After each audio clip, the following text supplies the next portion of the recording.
October मासरे स्तन कर्कट सचेतनता मास सह अंतर्जातीय कन्या संतान सप्ताह पालन अवसर में ब्रह्मानगरस्थित अग्रणी स्वेच्छासेवी क्रांति अनुष्ठान और आईएसआरडी वन स्टॉप सेंटर गंजाम सरकारी आईटीआई मिलित सहयोग में कर्कट रोगर एक प्रेरणादायक तथा सूचनापूर्व सचेतनता कार्यक्रम अनुष्ठित हो जाइछि।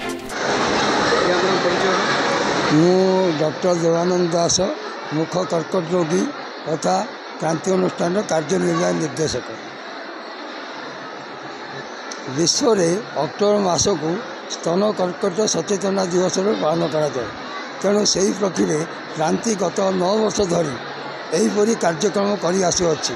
आज 18 तारीख दिन आमर ब्रह्मपुर आईटीआई ऑडिटोरियम ठारे आम 650 छात्री मानू नहीं स्तन कर्कट सचेतना कार्यक्रम अनुष्ठित कराउतला।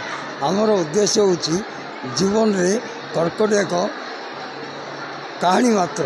तेणु ये सचेतन माध्यम रे आम कर्कट मुक्त भारत करने प्रयास नहीं आज वरिष्ठ डॉक्टर समाजसेवी आमर कर्कट सजाड़ नहीं आज यही पालन करा।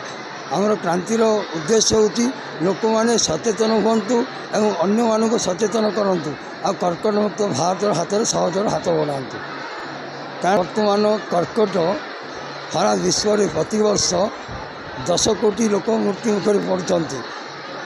गवेषणा जमापड़ी 2030 सुधा प्रतिवर्ष 30 कोटी लोक मरवे। तेणु आम मैंने सचेतन हेले यही कर्कट रोग बाद दे आम कर्कट मुक्त भारत करने सचेतन आम उद्देश्य नहीं आज उद्देश्य पालन।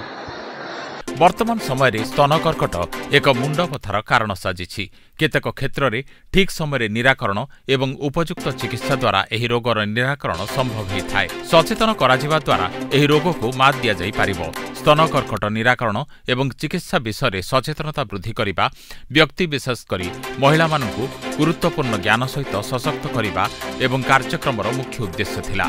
एथिरे क्रांति अनुष्ठान कार्यनिर्वाही निर्देशक तथा कैंसर सर्वाइवर डॉक्टर विवानंद दास सभापतित्व में सचेतनता कार्यक्रम परिचालना करा जायथिला।